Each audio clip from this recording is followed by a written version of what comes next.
잘 준비해 주시고요. 아까도 말씀드렸는데 어쨌든 위기 상황을 어떻게 잘 활용하느냐에 따라서 미래가 달라지니까요.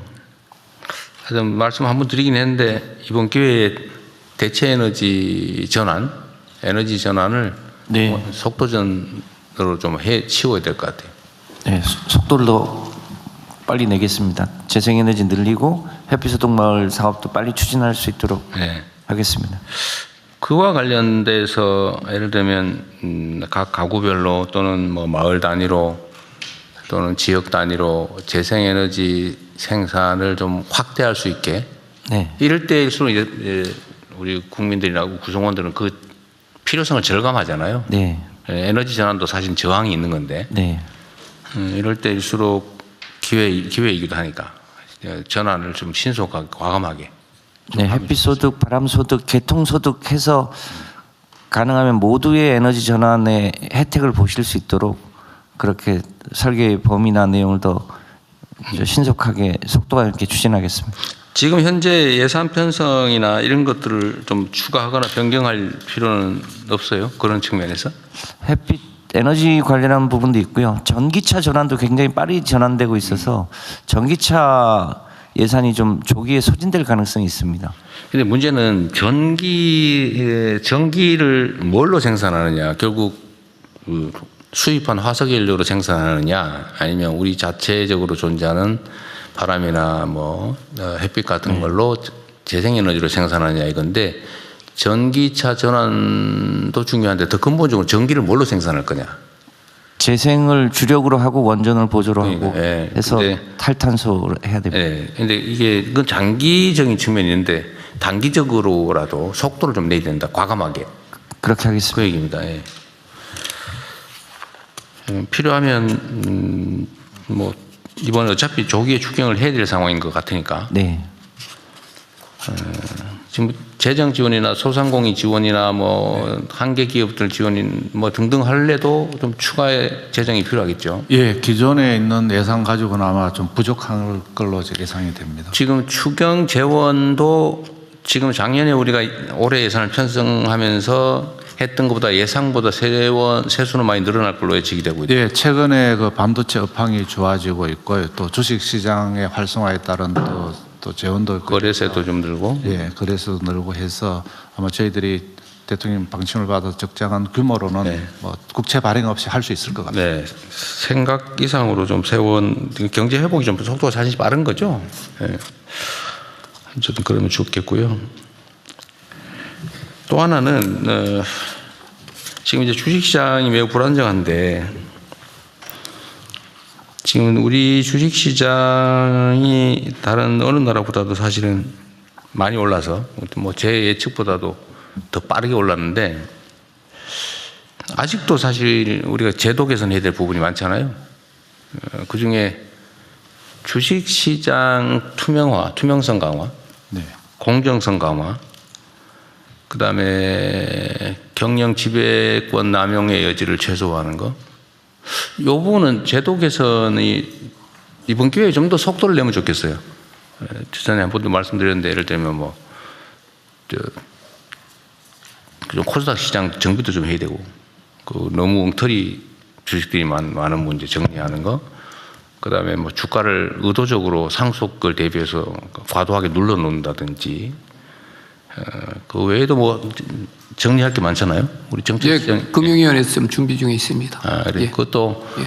어쨌든 이런 것도 저항이 있지 않습니까? 우리가 뭐 삼법 개정을 너무 당연한, 지금 생각하면 너무 당연한 건데, 그리고 그 삼법 개정을 통해서 주가가 정상화되면서 사실은 기업들도 실질적인 혜택을 많이 누리게 됐잖아요. 예. 근데 그 전에는 무슨 삼법 개정하면 회사 망할 것처럼 그렇게 막 저항하고 뭐 필부하고 난리가 나긴 했는데, 그럼에도 불구하고 하고 나니까 잘했다 이런 생각이 들지 않습니까? 모두가 혜택을 보는, 국민연금까지도 아주 재원이 좀 풍부해져서 고갈 시기까지 뭐 한참 늦춰지는 이런 이익이 있는데, 지금도 또 새로운 제도 개선을 하려면 여전히 또 뭐 저항하는 또 반발이 많지 않습니까? 예. 근데 이럴 때가 기회라는 거죠. 예. 과감하게 좀 준비해서 좀 국회하고 협조해서 좀 신속하게 제도 개편을 하면 좋겠어요. 네. 그 연장선상에서 지금 물론 뭐 시간이 좀 짧아서 그러긴 한데 우리 정부 부처들은 정말 신속하게 잘 움직이고 있어요. 너무 잘하고 계신데요. 좀 국회도 무슨 특위를 만든다든지 해서 좀 집중적으로 좀 국가 위기 극복에 또 협조할 수 있게 협력할 수 있게 좀 했으면 좋겠습니다. 그쪽 국회 쪽에도 협조 쪽을 좀 해주면 좋겠어요. 뭐 예, 총리께서 국회도 그 민생경제 추진단이 이제 여당에서는 그 구성돼 있고요. 옛날에 있던 이제 거? 여당에서. 예, 그런데 그 야당까지 할 수 있는 그 여당에는 지금 민생경제 추진단이 최근에 구성이 됐습니다. 예. 그 야당까지 같이 해서 할 수 있는 거는 좀 가능하면 그러면 좋겠고. 상의하겠습니다. 어쨌든 국가적 위기 극복은 사실 뭐 정치적 이해 문제는 좀 벗어난 거 아니겠습니까? 행정통합 때 그랬듯이 이 문제도 저희가 요청을 여야를 넘어서 하겠습니다. 네, 좀 해주시고 말이 나온 김에 어쨌든 야당이 이번에 그 대미 투자 관련법 처리에 협조를 해줘가지고 예, 여야가 제 시간 안에 반장일체로. 처리되게 됐다는 거잖아요. 예. 우리 뭐 상황이 여러 가지 어려운 점이 있었을 텐데 그럼에도 불구하고 우리 야당이 이렇게 협조해 준 점에 대해서 감사드립니다. 어쨌든 우리가 정치적 의제를 놓고 경쟁하고 뭐 심하게는 다투는 경우가 있더라도 어쨌든 중요한 이런 국가적 의제에 대해서는 이렇게 협력하는 모범적인 모습을 보여주셔서 감사드립니다. 앞으로도 좀 그러면 좋겠고요. 우리도 노력해야 되겠죠. 네, 저는 뭐 드릴 말씀 다 드리는 다른 분들 의견 있으면 말씀하시고 다음으로 넘어가시죠. 하나 더 있으니까 그거까지 듣고. 하고 갈까요? 네. 네, 산업부 보고 드리겠습니다. 먼저 주유소, 정유사 등의 위기 상황을 틈타 과도한 가격 인상으로 국민 생활에 부담을 드린 점에 대해서 주무장관으로서 큰 책임감을 느낀다는 말씀을 드리면서 시작을 하겠습니다. 가격 동향은 일단 생략하겠습니다. 우선 석유사업법에 따라 금주내 최고 가격제가 즉시 시행될 수 있도록 운영 규정인 고시를 신속하게 제정 시행하겠습니다. 최고 가격제는 국제 유가 안전 장치로서 시장 가격 급등 시기에 국민 생활 영향을 최소화할 수 있을 것으로 기대합니다. 특히 시장 가격 급등 시기에 공동체의 정신을 훼손하는 정유사 등의 과도한 이윤 추구를 방지할 수 있을 것으로 기대합니다. 이 부분에 대해서는 앞으로 이런 상황이 재발하지 않도록 근본적인 제도적 방안을 마련하겠습니다. 동시에 엄정한 시장 질서 확립을 위해 가격 담합, 불공정 거래 등 불법 행위에 대해서는 공정위, 행안부, 국세청 등과 합동으로 단속하여 제도의 실효성을 극대화하겠습니다. 대통령님께서 말씀하신 자영업자, 농민 등 고유가 영향에 취약한 계층에 대한 지원 방안을 별도로 마련하겠습니다. 유가 급등과 수급 불안 상황이 국민 생활과 국민 경제에 미치는 영향이 최소화될 수 있도록 수급 대책에도 만전을 기하고 상황에 맞게 탄력적으로 대응해 나가겠습니다. 이상 보고를 마치겠습니다. 네.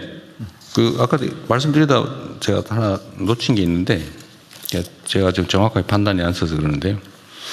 유류세를 내려서 정유사들의 공급 가격을 낮추면 아니지. 소비자 가격을 낮추는 결과가 되죠. 결국은 소비자 가격을 그렇게 되는데 네.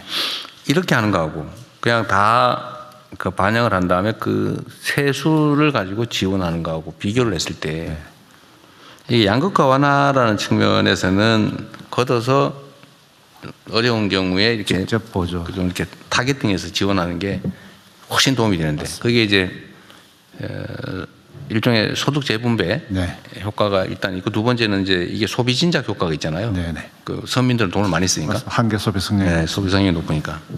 근데 이렇게 하는 경우에 그 측면의 이익은 있는데 이 물가 통제 측면에서 보면 네. 물가가 오르게 되는 거죠. 네, 오르게 됩니다. 그러니까 소비세를 안 내려주면 네. 물가가 오르는 결과가 되는데 그것도 물가가 오르는 것도 네. 그 국민 경제에 약간의 부담을 주잖아요. 맞습니다. 그 양자를 또 경제학적으로도 예를 들면 경제학적 측면에서 경제적 측면에서 비교도 해봐야 되는데 네. 근데 우리 사회복지적 측면에서는 유익한 게 분명한데 네, 맞습니다. 경제적 측면에서는 경제 관리 측면에서는 어떤가 모르겠어요. 거시 경제 측면에서는 이게 유류세를 통해서 가격을 낮춰놓지 않으면은 유류세가 올라가서 또 여기 부과되는 또 부분이 있을 수 있는. 그래서 아까 대통령 말씀하시면 저희들 30% 정도 룸이 있으니까 이걸 어느 정도 쓰고 직접 타겟팅도 하고 그러면 물가도 좀 떨어지고 또 타겟팅해서 또 양극화도 좀 완화가 되는 요 주 믹서되는 방법을. 우리 정책시장님은 좀 어떠세요? 네, 그 직접 타겟팅 받은 그 국민들에게 그 더 두텁게 보호되는 측면은 분명히 있습니다. 직접적인 효과, 1차 효과는. 일단 이제 복지적 측면은 근데 이제 2차 원외로 효과가- 하고 경제적 측면에서 할 때 물가 지적하신 상승과 대로 말씀하신 대로 2차에 이제 CPI나 이런 데 유가가 굉장히 비중이 큽니다.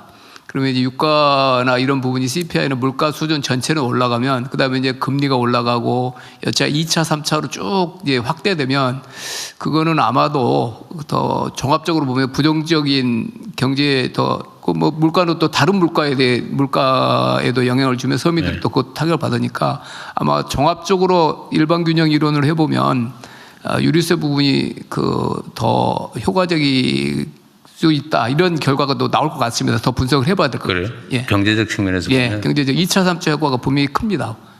그래서 매크로 측면에서는 유류세 효과가 있고 매크로에 거시경제 관련 그다음에 마이크로 측면에서는 또 이게 보조 타겟팅 보조를 두 가지 믹서 써주는. 그럼 복지적 측면과 경제적 측면이 상충되는 게 확실한. 그건 기본적으로 그럴 것 같은데. 근데 이 정도가 어느 정도냐.